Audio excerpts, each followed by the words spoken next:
World news के sponsor हैं स्वागत, अदरक, लहसुन और मसाले 100% प्योर एंड हाइजीनिक। अस्सलाम वालेकुम, आदाब। मैं हूं खलील फरहाद और आप देख रहे हैं इंटरनेशनल और नेशनल खबरों पर मुश्तमिल बुलेटिन वर्ल्ड न्यूज़। शुरुआत में देखते हैं हेडलाइंस। तालिबान ने जुमा के मौके पर मसाजिद के इमामों को जारी की हिदायतें, कहा खुतबे में दे इत्तेहाद का पैगाम। तालिबान ने मुल्क की सिक्योरिटी हक्कानी नेटवर्क के हवाले कर दी।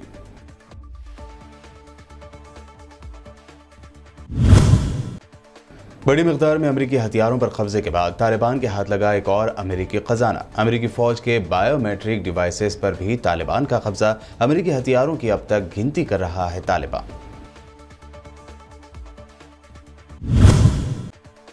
वेस्टर्न अफ्रीकी कंट्री बर्किना फासो के नॉर्थ इलाके में दहशतगर्दाना हमले, 80 से ज्यादा अफराद हलाक। अलकायदा और दाइश की सरगर्मियों से बुरी तरह मुतासिर है बर्किना फासो।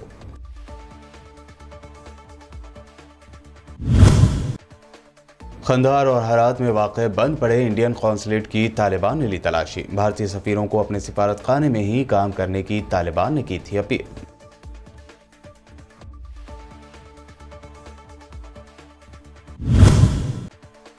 माजूरीन यानी डिसेबल्ड को नौकरी में दिया जाने वाला 4% रिजर्वेशन का कोटा मोदी सरकार ने किया खत्म। अब police force, railway security force जैसे यूनिटों में डिसेबल्ड को रिजर्वेशन के तहत नहीं मिलेगी नौकरी। पेट्रोल की बढ़ती कीमतों पर सवाल पूछने वाले रिपोर्टर को बीजेपी लीडर ने दे दी अफगानिस्तान चले जाने की सलाह। कोरोना गाइडलाइंस पर अमल करने का दे रहे थे लेक्चर और खुद अपने हामियों के दरमियान बिना मास्क के आए नजर। तालिबान ने आज जुमा के मौके पर मसाजिद के इमामों को हिदायत की है कि वह नमाज जुमा के खुतबात में इत्तेहाद का पैगाम दे। तालिबान की यह हिदायत ऐसे मौके पर सामने आई है जब अफगानिस्तान पर कब्जे के खिलाफ कुछ ग्रुप्स के मुनज़्ज़म होने की खबरें मिली हैं। कल जुमेरात को अफगानिस्तान के एक 102वें यौम आज़ादी के मौके पर जलालाबाद और असदाबाद के बाद काबुल में भी शहरियों के एहतजाज करने की खबर है। खबर रसां इदारे राइटर्स के मुताबिक अफगान अवाम की जानिब से तालिबान के कब्जे के खिलाफ सोशल मीडिया पर कई वीडियोज़ वायरल हुई हैं। एक वीडियो में एक खातून को ये नारे लगाते हुए देखा जा सकता है कि हमारा झंडा हमारी पहचान है। बाज़ मीडिया रिपोर्ट्स के मुताबिक कई मकामात पर लोगों ने तालिबान के लगाए गए सफ़ेद झंडे भी उतार लिए हैं। राइटर्स के मुताबिक सफ़ेद झंडे हटाए जाने या अफगानिस्तान के झंडे उतारने से मुताल्लिक़ रिएक्शन के लिए तालिबान के तर्जुमान दस्तयाब नहीं है। इस दौरान खबर है कि तालिबान ने अफगान दारुल हुकूमत काबुल की सिक्योरिटी हक्कानी नेटवर्क के सीनियर अराकीन के हवाले कर दी है, जिनके अलकायदा समेत गैर मुल्की जिहादी ग्रोहों के साथ करीबी कॉन्टैक्ट रहे हैं। अमेरिकी हथियारों के बड़े ज़ख़ीरे पर तालिबान के कब्जे के बाद अमेरिका ने एक और परेशान कुन खबर देते हुए कहा है कि तालिबान ने अफगानिस्तान पर कंट्रोल के दौरान अमेरिकी फ़ौज की बायोमेट्रिक डिवाइसेस को भी कब्जे में ले लिया है। अमेरिकी फ़ौज को अंदेशा है कि डिवाइसेस में मौजूद हसास मालूमात यानी सेंसिटिव इंफॉर्मेशन को तालिबान अपने मुखालिफिन के खिलाफ इस्तेमाल कर सकते हैं। मीडिया रिपोर्ट के मुताबिक अमेरिकी फ़ौज की बायोमेट्रिक डिवाइसेस पिछले हफ्ते तालिबान ने अपने कब्जे में ली थी। इन डिवाइसेस को HIIDE के नाम से भी जाना जाता है। जॉइंट स्पेशल ऑपरेशन कमांड के एक ओहदेदार और 3 साबिक फौजियों ने बताया है कि ये डिवाइसेस को लासिल की पोर्टेबल बायोमेट्रिक कलेक्शन और शनाख्ती प्लेटफॉर्म के तौर पर तैयार किया गया था। इससे आँख की पुतली यानी आई रेटिना, फिंगरप्रिंट्स, फोटोज़ और बायोग्राफिकल डेटा इकट्ठा किया जाता है। इससे एक पर्सनल पोर्टफोलियो तैयार होता है और इसको डिजिटल डिवाइसेस के तौर पर इंपोर्ट किया जा सकता है। दूसरी जानिब तालिबान ने कहा है कि वह अफगानिस्तान में अमेरिकी और नेटो अफवाज के छोड़े हुए हथियारों की गिनती करके उनका हिसाब लगाने की कोशिश कर रहे हैं। उनका कहना है कि तहरीक के रहनुमाओं ने अफगान सिक्योरिटी फोर्सेस के फ्यूचर पर बातचीत शुरू कर दी है। तालिबान ने अफगान दारुल हुकूमत काबुल के हवाई अड्डे पर होने वाली अफरा तफरी को मुस्तरद करते हुए कहा कि काबुल हवाई अड्डे पर होने वाली अफरा तफरी के लिए हमें जिम्मेदार नहीं ठहराया जा सकता। कल जुमेरात को G7 कंट्रीज़ की सरबराह कॉन्फ्रेंस में तालिबान पर जोर दिया गया है कि काबुल से निकलने की कोशिश करने वालों को महफूज रास्ता फ्राहम करें। ग्रुप 7 की तरफ से तालिबान के बारे में ये पहला बाज़ाब्ता तबसरा है जिसमें तालिबान से कहा गया है कि वो मुल्क छोड़ने वाले शहरियों के रास्ते में रुकावटें ना खड़ी करें।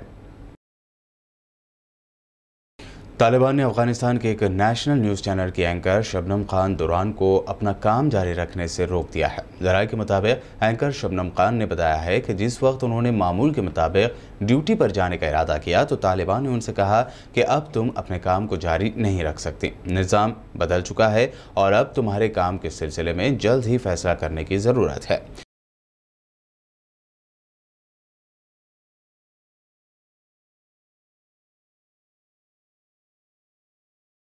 दूसरी जानिब इतलात हैं कि अफगान खवातीन ने काबुल में इज्तिमा करके मफरूर इसराइली फॉरेन अफेयर्स के तर्जुमान हसन काबिया ने कहा है कि बहरीन जल्द ही तिल अवीव यानी इसराइल में सिफारत खाना खोलेगा, जबकि मराकशी सिफारती मिशन के तहत कायम राब्ता दफ्तर को सिफारत खाने का दर्जा देगा।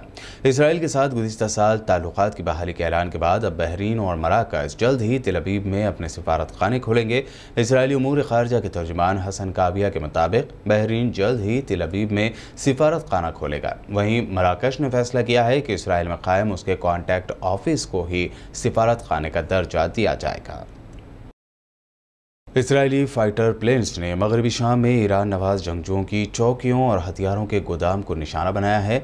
शामी तनाज़े पर निगाह रखने वाली तंजीम Syrian observatory for human rights के मुताबिक ये हमले लेबनानी सरहद के करीब हिजबुल्लाह के ठिकानों पर किए गए। शामी मीडिया ने भी इन हमलों की तस्दीक करते हुए कहा है कि दमिश्क और हम्स के नवाही इलाकों में इसराइली तैयारों ने हमले किए। ताहम दमिश्क हुकूमत का कहना है कि इन तैयारों की जानिब से दागे गए ज़्यादातर मिसाइल फ़िज़ा ही में तबाह कर दिए गए। Western African country Burkina Faso के नॉर्थ इलाकों में हुए दहशतगर्दाना हमले में 80 अफराद के मारे जाने की खबर है। वजारत मवासलात ने कहा है कि ताज़ा तरीन मालूमात के मुताबिक दहशतगर्दों ने 65 शहरियों का कत्ल कर दिया। इस हमले में मुबैना तौर पर 15 सिक्योरिटी अहलकार भी मारे गए हैं। मीडिया रिपोर्ट्स के मुताबिक नॉर्थ सूबे सोम में हुए इस हमले में कम से कम 50 अफराद मारे गए हैं। बर्किना फासो का शुमाली हिस्सा साल 2016 से अलकायदा और दाइश दहशतगर्द तंजीमों से मुंसलिक इस्लामी ग्रोहों की सरगर्मियों से मुतासर है। अमेरिका की रियासत न्यू मैक्सिको के अल्बेकर के शहर में 2 मुश्तबा अफराद की जानिब से की गई फायरिंग में 4 पुलिस एहलकार जख्मी हो गए। मुकामी महकमा पुलिस ने ये इत्तला दी। मीडिया रिपोर्ट्स के मुताबिक एक मुश्तबा को गोली मारी गई और वो पुलिस हिरासत में है, जबकि दूसरा मुश्तबा हमलावर फरार हो गया, जिसकी तलाश की जा रही है। तमाम जख्मियों को इलाज के लिए अस्पताल में पहुंचाया गया है। अल्बेकर की मेयर टिम केलर ने एक अलग ट्वीट में कहा है कि पुलिस बाकी मुश्तबा अफराद की तलाश कर रही है। मुकामी टीवी ने महकमा पुलिस के हवाले से बताया कि इस वाक़े में 4 अफसरान जख्मी हुए हैं। चाइना के प्राइम मिनिस्टर ली केचियांग ने कहा है कि मुल्क में पिछले दिनों आए सैलाब में हुकाम की जानिब से की जाने वाली गलतियों पर जवाब तलबी होगी। ये बात अहम है कि हालिया सैलाबों में पेनान सूबे में 300 से ज़्यादा हलाकतें हुई थी। सिर्फ इसी सूबे के दारुल हुकूमत ज़ेहेंगज़ू शहर में 292 अफराद बारिशों की वजह से हलाक हो गए थे। शदीद बारिशों और सैलाबों की वजह से शहर की एक सबवे शदीद मुतासर हुई थी, जहां सैकड़ों अफराद एक ट्रेन में फंस गए थे और सैलाबी पानी इस ट्रेन में दाखिल हो गया था। चीन में 1998 यानी 1998 के बाद ये शदीद तरीन सैलाबी सूरत हाल थी। वर्ल्ड न्यूज़ में वक्त हुआ है एक शॉर्ट ब्रेक का। ब्रेक के बाद जल्द लौटेंगे और देखेंगे अहम नेशनल न्यूज़।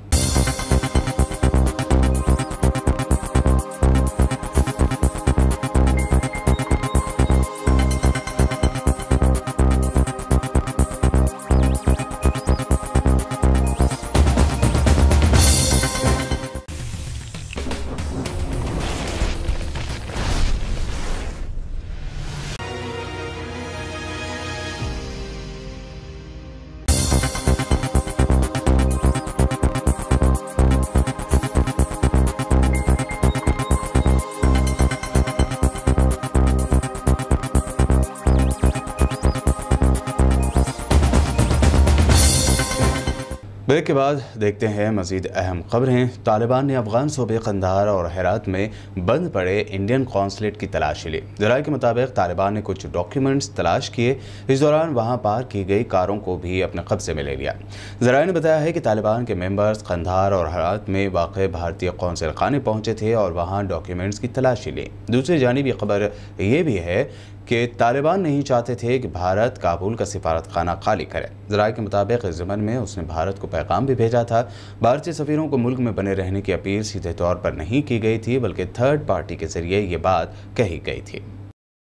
मरकज की मोदी सरकार ने डिसेबल्ड यानी माजूरीन को नौकरी में मिलने वाला 4% रिजर्वेशन का कोटा हटा दिया है। गजट नोटिफिकेशन के मुताबिक हुकूमत ने कुछ इदारों को डिसेबल्ड राइट्स एक्ट 2016 के दायरे से छूट दी है, जो माजूर अफराद के लिए रोजगार में रिजर्वेशन देता है। इस एक्ट के तहत माजूरीन को police force, railway security force जैसे यूनिटों में सिलेक्शन में 4% रिजर्वेशन मिलता था, जो अब खत्म कर दिया गया है।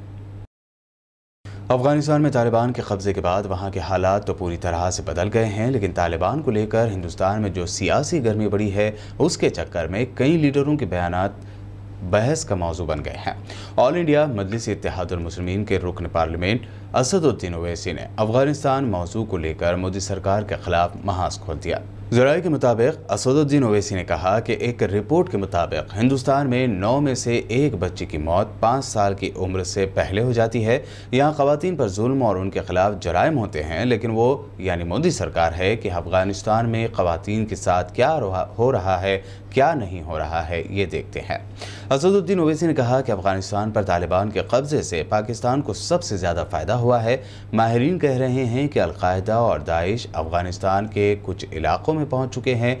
ISI हिंदुस्तान का दुश्मन है। आपको याद होगा कि ISI का तालिबान पर कंट्रोल है, वो इसे कठपुतली की तरह इस्तेमाल करता है। ऐसे में असदुद्दीन ओवैसी ने दिल्ली के जंतर मंतर पर मुसलमानों के खिलाफ की गई शरंगेज नारेबाजी का हवाला देते हुए कहा कि ऐसे नारे लगाने वालों पर कोई केस दर्ज नहीं होता, कोई कार्रवाई नहीं होती, क्योंकि वो हुकूमत के महबूब हैं। लेकिन समाजवादी पार्टी के MP तालिबान को लेकर बयान देते हैं तो उनके खिलाफ देश से गद्दारी का केस दर्ज किया जाता है। साथ ही MIM सुप्रीमो ने MP शफीकुर रहमान बर्क पर गद्दारी का मुकदमा दर्ज करने के बाद अखिलेश यादव की जानिब से कोई रिएक्शन ना देने पर सवाल उठाते हुए कहा कि उन्हें सिर्फ मुसलमानों के वोट चाहिए, मुसलमानों के हक के लिए अखिलेश यादव की जुबान नहीं हिलती।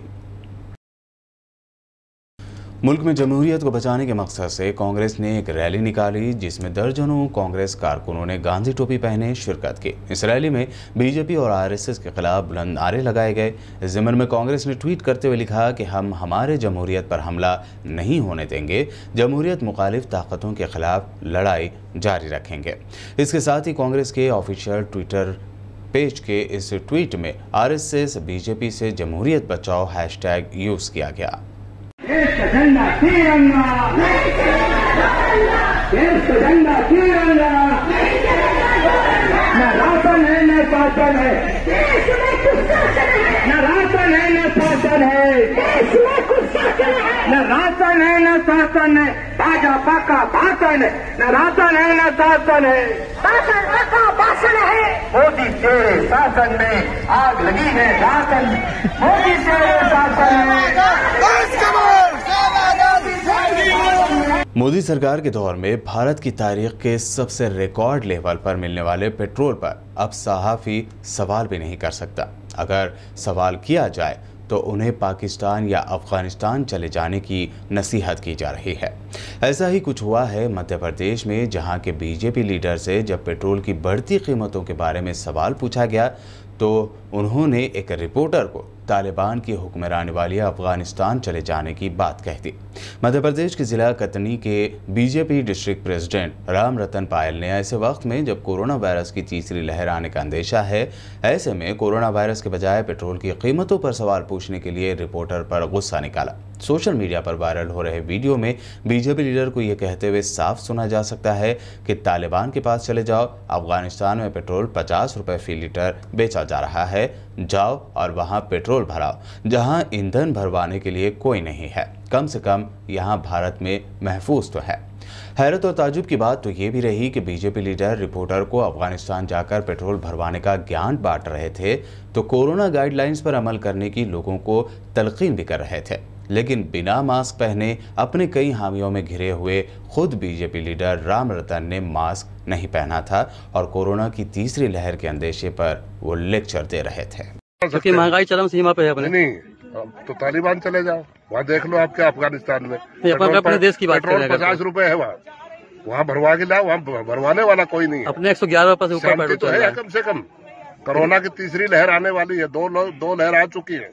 आप बताइए, आप सम्माननीय पत्रकार हैं, आप पेट्रोल की बात कर रहे हो, किस हालत से देश गुजर रहा है। गुज़िश्ता कुछ महीनों से कोरोना के केसेस में लगातार कमी को देखते हुए उत्तर प्रदेश के सीएम योगी आदित्यनाथ ने रियासत में वीकेंड लॉकडाउन को खत्म करने का हुक्म जारी किया। सीएम के नए हुक्म के मुताबिक इस रक्षाबंधन त्यौहार से यूपी को पूरी तरह से अनलॉक कर दिया गया है, यानी अगले इतवार को लगने वाला लॉकडाउन भी खत्म हो गया है। माना जा रहा है कि रक्षाबंधन त्यौहार से पहले रियासत की आवाम को योगी सरकार ये तोहफा दे रही है।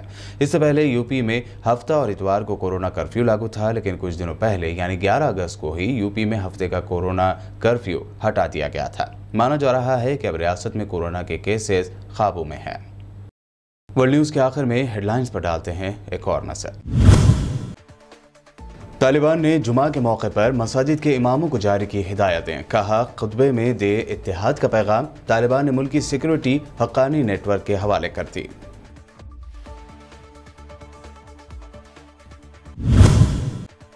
बड़ी मिकदार में अमेरिकी हथियारों पर कब्जे के बाद तालिबान के हाथ लगा एक और अमेरिकी खजाना। अमेरिकी फौज के बायोमेट्रिक डिवाइसेस पर भी तालिबान का कब्जा। अमेरिकी हथियारों की अब तक गिनती कर रहा है तालिबान। वेस्टर्न अफ्रीकी कंट्री बर्किना फासो के नॉर्थ इलाके में दहशतगर्दाना हमले, 80 से ज्यादा अफराद हलाक। अलकायदा और दाइश की सरगर्मियों से बुरी तरह मुतासिर है बर्किना फासो।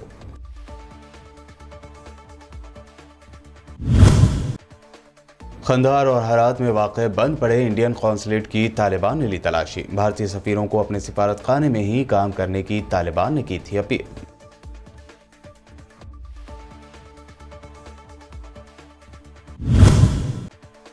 माजूरीन यानी डिसेबल्ड को नौकरी में दिया जाने वाला 4% रिजर्वेशन का कोटा मोदी सरकार ने किया खत्म। अब police force, railway security force जैसे यूनिटों में डिसेबल्ड को रिजर्वेशन के तहत नहीं मिलेगी नौकरी।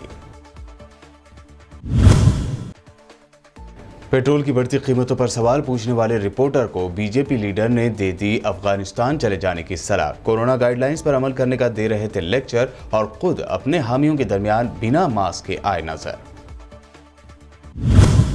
वर्ल्ड न्यूज़ में अभी आपने देखी अहम इंटरनेशनल और नेशनल न्यूज़। ताज़ा तरीन खबरों और दिलचस्प प्रोग्राम्स के लिए देखते रहिए BPN चैनल।